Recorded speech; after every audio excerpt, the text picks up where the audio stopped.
نحمده ونصلي ونسلم على رسوله الكريم أما بعد فأعوذ بالله من الشيطان الرجيم بسم الله الرحمن الرحيم قال الله تبارك وتعالى في القرآن المجيد كل نفس ذائقة الموت صدق الله مولانا العظيم مولاي صل وسلم دائما أبدا على حبيبك خير الخلق كلهم اللہ تبارک و تعالیٰ کا بے پایہ لطف و کرم و احسان عظیم ہے کہ جس نے ہمیں اس جمعۃ المبارک کی عظیم بابرکت محفل میں اکٹھے ہونے کی توفیق عطا فرمائی، اور سب سے بڑھ کر یہ کہ ہمیں دولت ایمان سے بہرہ مند فرمایا۔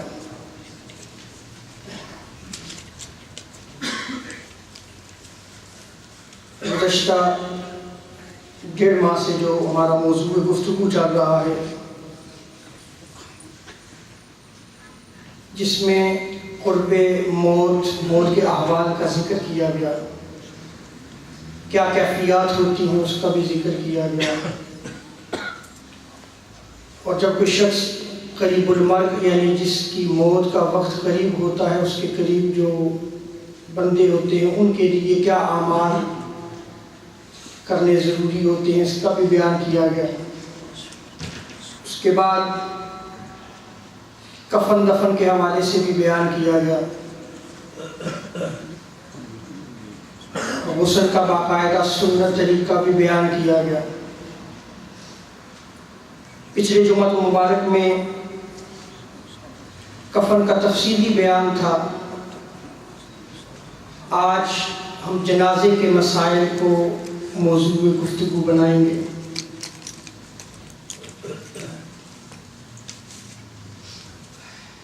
جنازہ جب تیار ہو جاتا ہے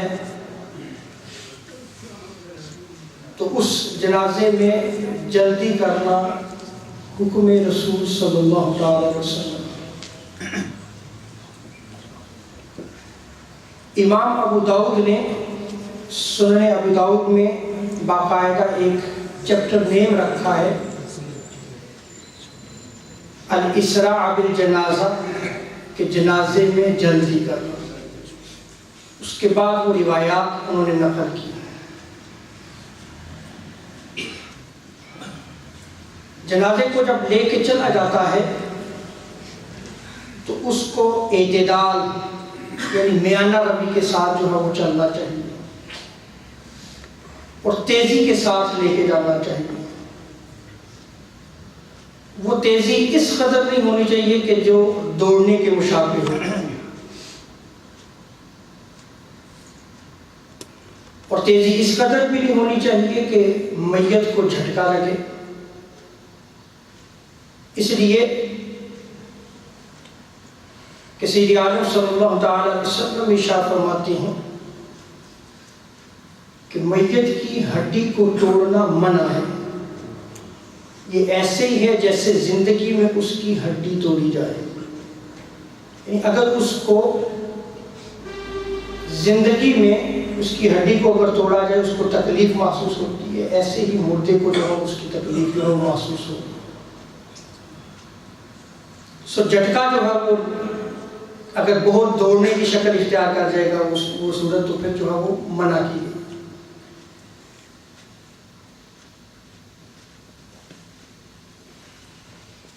سیدنا ابو ہریرہ رضی اللہ تعالیٰ عنہ روایت کرتے ہیں تاجدار کائنات صلی اللہ تعالیٰ علیہ وسلم نے ارشاد فرمایا اسرعوا بالجنازہ، جنازے کے لیے جب تم چلو تو جلدی سے چلو، تیزی کے ساتھ چلو۔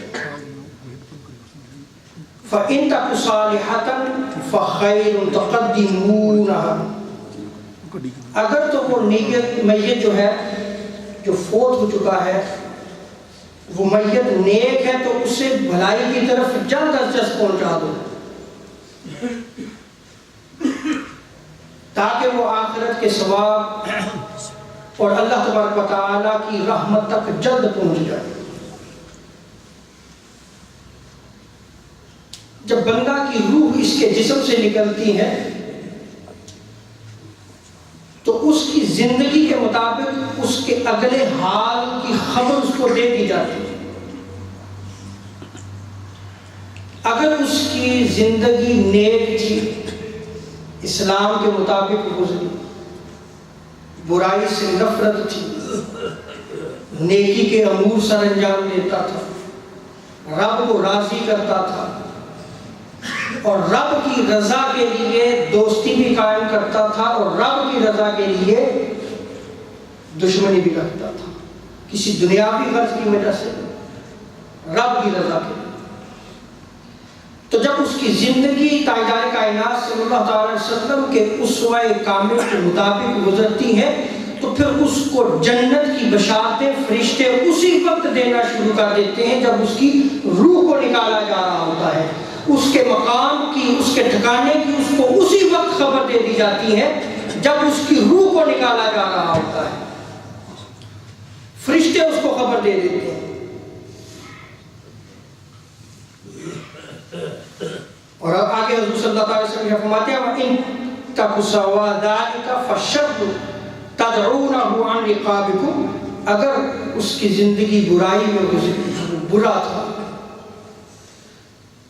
تو تم جلد اسے اپنی گردنوں سے اتار پھینکو۔ یہ روایت بخاری، مسلم، ابو داؤد، ابن ماجہ میں نقل کی گئی۔ حضرت عیانہ بن عبد الرحمن اپنے والد سے روایت کرتے ہیں کہ وہ حضرت عثمان بن ابی العاص رضی اللہ تعالی عنہ کے جنازے میں موجود تھے، تو لوگ جو وہ جنازے کے ساتھ چل رہے تھے، آہستہ آہستہ چل رہے تھے۔ آپ نے دیکھا ہوگا کہ ہمارے برصغیر پاک و ہند میں جب جنازہ لے کے چلتے تو ہمارے کئی بزرگ کہتے ہیں آہستہ چلو، آہستہ چلو، تیزی کے ساتھ نہ چلو۔ اب ان کا یہ عمل جو ہے وہ خلاف سنت ہے۔ سیدنا صدیق اکبر رضی اللہ تعالی عنہ راوی بیان کرتے ہیں کہ پیچھے سے جنازے میں شامل ہوئے اور بلند آواز سے کہنے لگے لَقَدْ رَأَيْتُنَا وَنَحْنُ مَعَ رَسُولِ اللَّهِ صلی اللہ تعالی وسلم نَرْمَلُ رَمْلًا، کہ میں آپ کو دیکھ رہا ہوں کہ تم بڑا آہستہ آہستہ جنازہ لے کے چل رہے ہو، جبکہ ہم تاجدار کائنات صلی اللہ تعالی وسلم کے ساتھ جب جنازے میں شریک ہوا کرتے تھے تو سید عالم صلی اللہ علیہ وسلم جو ہے وہ جنازے کو تیزی کے ساتھ لے کر چلا کرتے تھے، ہم تیزی کے ساتھ چلا کرتے تھے۔ اور کتنی تیزی، یہ بھی حدیث پہ وضاحت کی گئی ہے۔ حضرت عبداللہ ابن مسعود رضی اللہ تعالی عنہ روایت کرتے ہیں، یہ ابو داؤد نسائی میں جو ہے وہ جامع ترمذی میں اس روایت کو نقل کیا گیا ہے۔ راوی بیان کرتے ہیں کہ ہم تاجدار کائنات صلی اللہ علیہ وسلم سے جنازے کے ساتھ چلنے کے متعلق سوال کیا، حضرت عبداللہ بن مسعود بیان کرتے ہیں، تو آپ علیہ الصلوۃ والسلام نے فرمایا ما دون الخبب، تیز چلو مگر دوڑنے سے کم ہو، دوڑنے سے کم ہو۔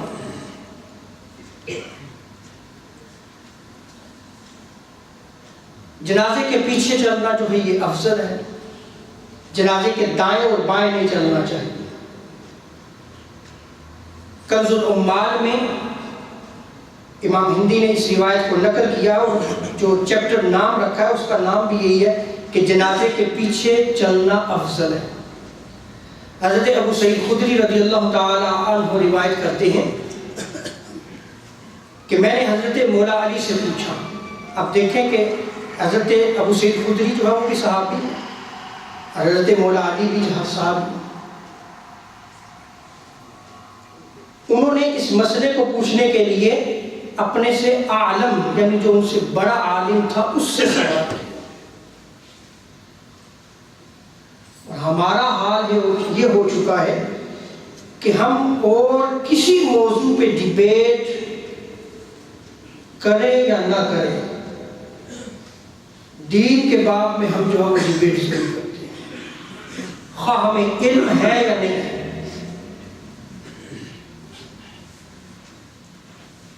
علم کے بغیر بھی جو ہے وہ ہم جو ہے وہ اپنی جو ہے وہ دلیل قائم کرتے رہتے ہیں، جی یہ ایسے ہے، یہ ایسے ہے۔ اس سے بچنا چاہیے، اس لیے کہ حضور صلی اللہ علیہ وسلم شاہ فرماتے ہیں کہ جو دین کے باب میں اپنی رائے سے کام لیتے ہوئے کوئی حکم لگاتا ہے تو وہ جہنم کے زیادہ قریب ہے، جہنم کے زیادہ قریب ہے۔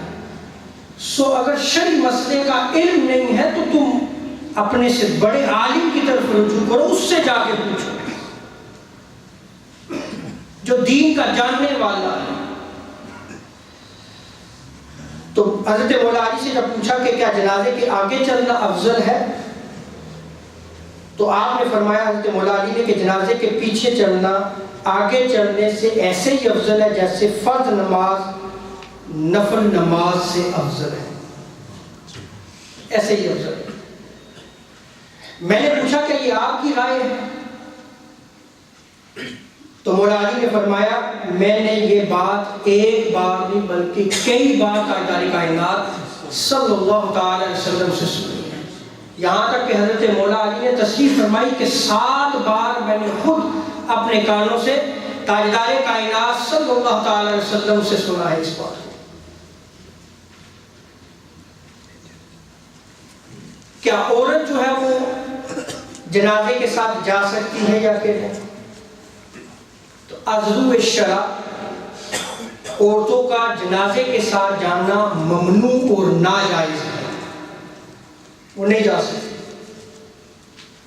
حضرت ابو سعید خدری رضی اللہ تعالیٰ عنہ روایت کرتے ہیں، اس روایت کو الترغیب و ترہیب میں، مسند بزار میں، امام طبرانی نے بھی اس روایت کو نقل کیا۔ تاجدار کائنات صلی اللہ تعالی علیہ وسلم نے ارشاد فرمایا، لیس للنساء فی الجنازہ تنصیب، کہ عورتوں کا جنازے میں جانا جو ہے وہ لازمی نہیں ہے، عورتیں جنازے میں شریک نہ ہوں، جنازے میں ان کا کوئی کام نہیں ہے، کوئی حصہ نہیں کر رکھا گیا۔ حضرت ام عطیہ نے فرمایا، سنن ابو داؤد میں اس روایت کو نقل کیا گیا ہے، وہ فرماتی ہیں، نہینا ان نتبع الجنائز، کہ ہمیں جنازوں کے پیچھے جانے سے منع کیا گیا ہے۔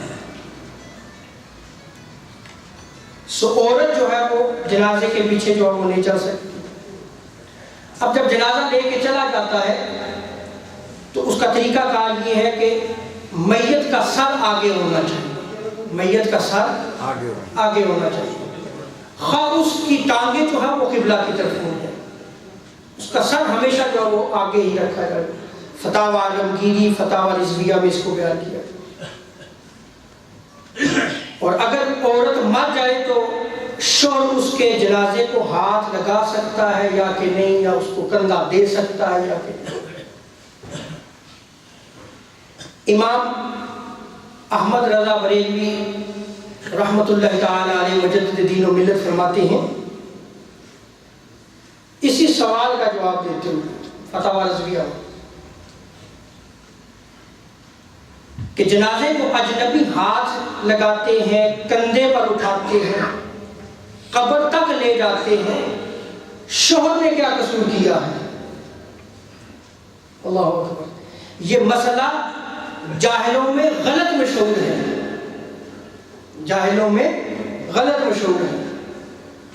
اور اگر عورت مر جائے تو مرد کیا اپنی عورت کے چہرے کو دیکھ سکتا ہے یا کہ نہیں دیکھ سکتا؟ آپ فرماتے ہیں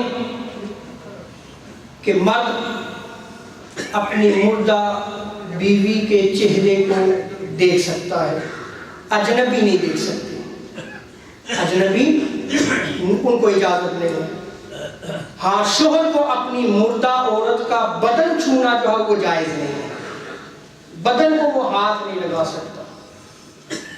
ہمارے ہاں چونکہ بہت زیادہ رسومات ہیں، اور اس سے آپ کو بھی واسطہ پڑا ہوگا کہ جب عورت قریب المرگ ہوتی ہے تو چونکہ ہمارے ہاں زیادہ حکمرانی عورتوں کی ہے، ہر معاملے میں، شادی میں بھی، رشتہ لینے دینے میں بھی، اور آگے اگر یہ کفن دفن کا معاملہ آتا ہے تو اس میں بھی عورتیں بادشاہی کرتی ہیں۔ میں نے خود دیکھا ہے، میں بھی آپ ہی میں سے ہوں، میری فیملی میں بھی ایسے ہوا ہے کہ جب مرد حالت نزا میں، عورت جو ہے وہ حالت نزا میں ہوتی ہے تو عورتیں مرد کو دھکے دے کے اس کمرے سے باہر نکال دیتی ہیں، تو اس کا جو ہے شور نہیں، نکل جائے اس کمرے سے باہر۔ انا للہ و انا الیہ راجعون۔ اب سیدی امام احمد رضا محدث بریلوی مجددین و ملت کیا فرماتے ہیں؟ آپ فرماتے ہیں کہ جب عورت حالت نزا میں ہو تو شوہر کو اس کے قریب جو نہیں جانے دیا جاتا، جبکہ عورت کے جسم میں روح ابھی جو ہے وہ باقی ہے، اگرچہ وہ حالت نزا میں ہے، وہ تو اس کی بیوی ہے، وہ تو اس کی بیوی ہے، اور اس وقت شوہر کو پاس نہ جانے دینا جو ہے یہ ظلم ہے۔ کیا ہے؟ ظلم ہے۔ اور آگے آپ فرماتے ہیں کہ اگر عورت فوت ہو گئی تو شوہر کو دیکھنے کی اجازت ہے، شوہر کو دیکھنے کی اجازت ہے، ہاں البتہ اس کے بدن کو ہاتھ نہیں لگا سکتا۔ اور اگر مرد جو ہے وہ اپنی بیوی کو قبر میں اتارنا چاہے تو قبر میں بھی اتار سکتا ہے، اس لیے کہ اب کپڑا حائل ہو چکا ہے، اب اس کے بدن کو نہیں وہ ہاتھ لگا رہا بلکہ کیا کر رہا ہے؟ کپڑے کو ہاتھ لگا رہا ہے، تو قبر میں بھی اتار سکتا ہے۔ در مختار تنویر الابصار فتاوی الرضویہ میں اس کو بیان کیا گیا۔ اب جنازہ جب چارپائی پہ رکھا جاتا ہے، جنازہ تیار ہو جاتا ہے، لوگ اپنی گردنوں پہ اسے اٹھاتے ہیں، کندھوں پر اٹھا لیتے ہیں۔ حضرت ابو سعید خدری رضی اللہ تعالی عنہ روایت کرتے ہیں کہ حضور تاجدار کائنات صلی اللہ تعالی علیہ وسلم نے ارشاد فرمایا فَإِنْ كَانَتْ صَالِحَةً قالت قدمونی، چارپائی پہ جب اس کو اٹھایا جاتا ہے، اگر وہ نیک ہوتا ہے تو کہتا ہے مجھے جلدی لے کے چلو، مجھے جلدی لے کے چلو۔ ہم اس کی آواز نہیں سنتے لیکن وہ کہتا ہے، وہ پکارتا ہے کہ جلدی کرو مجھے لے کے چلو۔ اب اسے جلدی کس چیز کی ہے؟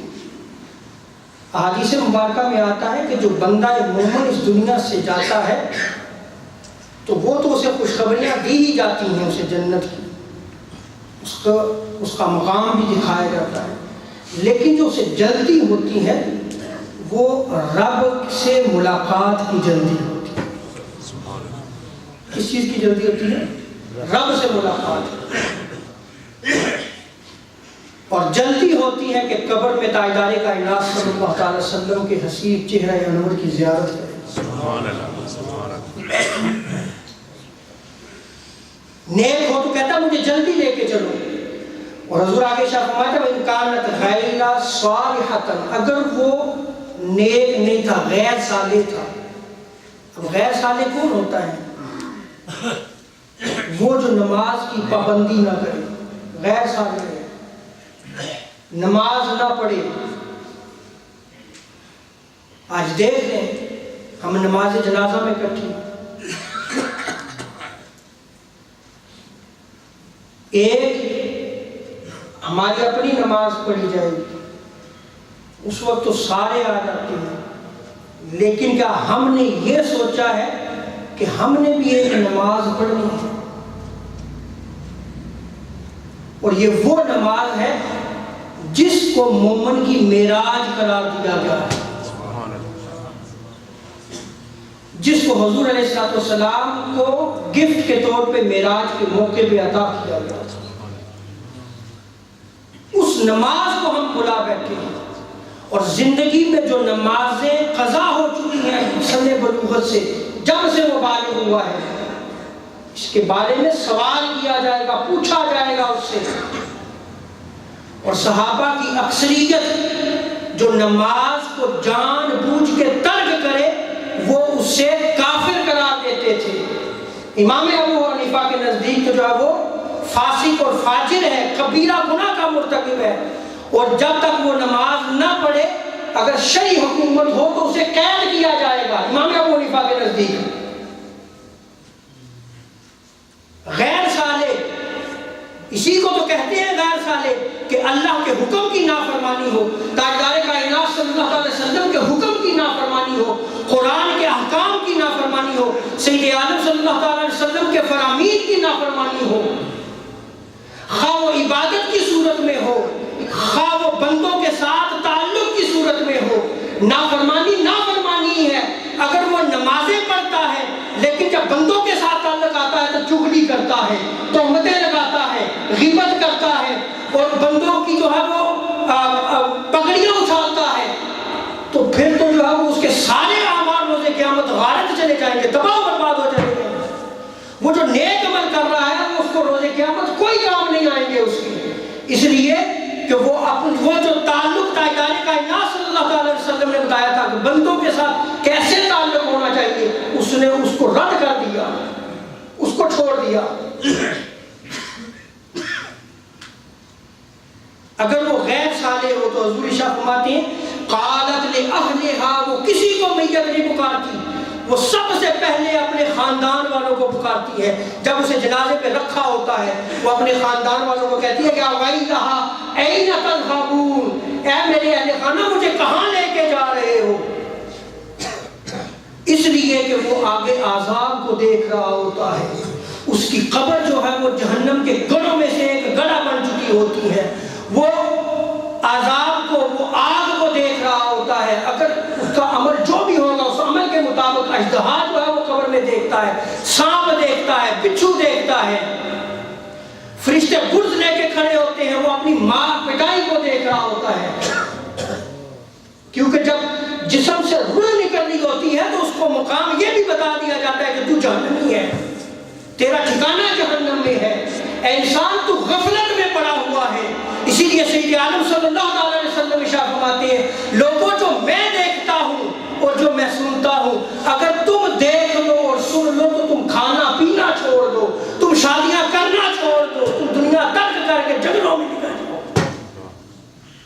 اور آج ہمارا کیا حال ہو چکا ہے کہ ہم صرف دنیا کے ہو کے رہ گئے ہیں، اس اولاد کی خاطر ہم نے رب کی یاد کو بلا دیا ہے۔ یہی اولاد جو سب سے پہلے جو ہے وہ ہمارے کفن دفن کا اہتمام کرے گی، اسی اولاد کو میت سب سے پہلے پکارتی ہے اے میرے اہل خانہ مجھے کہاں لے کے جا رہے ہو، جس کی خاطر تم روزی کماتے ہوئے اللہ تبارک و تعالیٰ کی نافرمانی کرتے ہو، نمازوں کو ترک کرتے ہو، روزوں کو چھوڑ دیتے ہو، اس دن پھر کیا جواب دو گے؟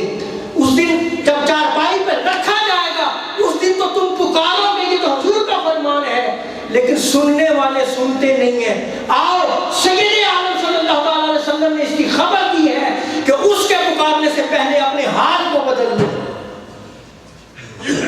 کہ جب ہم پکاریں گے کہ اہل خانہ تم کدھر لے کے جا رہے ہو، اپنے حال کو بدلے ہم۔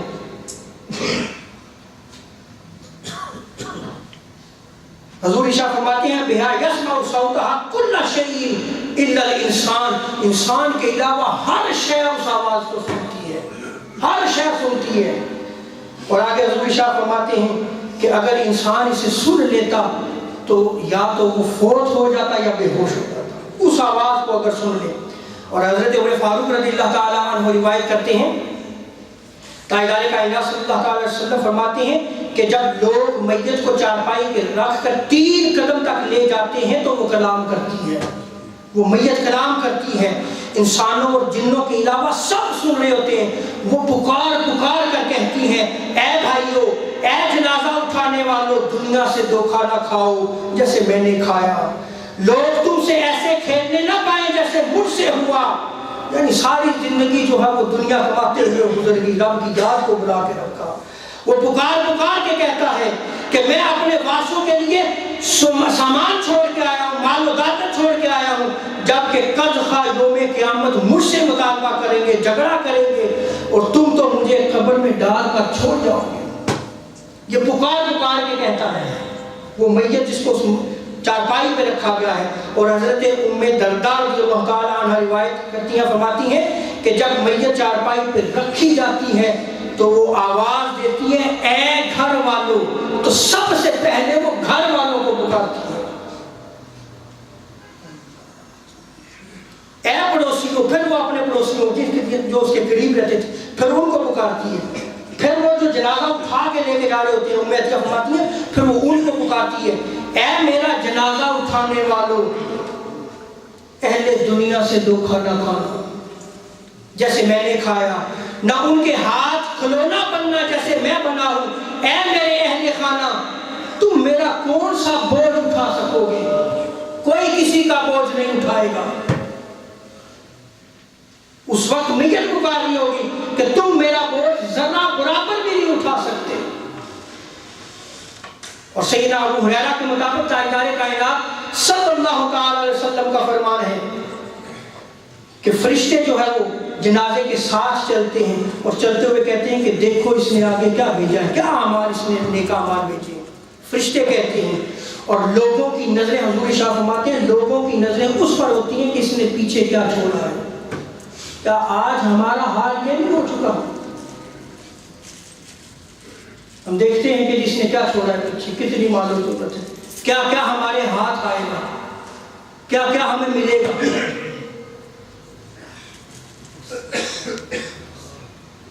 اس لیے حاضرین محترم، آج بھی ہم نماز جمعہ کے بعد نماز جنازہ کی ادائیگی کریں کہ تاجدار کائنات صلی اللہ علیہ وسلم کے فرامین ہیں۔ ایک دن ہمیں بھی جو ہے اس چارپائی پہ اٹھایا جائے گا، ہمیں آج سے توبہ کرنی ہوگی اور سچی توبہ کرنی ہوگی۔ اگر آج ہم جنازے میں شامل ہیں تو ہم اس لیے شامل ہوئے ہیں کہ اگر نہ گئے تو فیملی میں منہ کیا دکھائیں گے، فیملی میں منہ کیا دکھائیں گے۔ روزے قیامت جو نمازیں تم چھوڑ رہے ہو، رب کو کیا منہ دکھاؤ گے؟ کیا منہ دکھائیں گے ہم اس سے؟ کیا منہ لے کے جائیں گے؟ یعنی ہم اس قدر ایمان میں کمزور ہو چکے کہ مخلوق کا حیا باقی رہ گیا، رب کا حیا ختم ہو گیا۔ اللہ تعالی ہمیں جو ہے وہ دین کو سمجھنے کی توفیق عطا فرمائے۔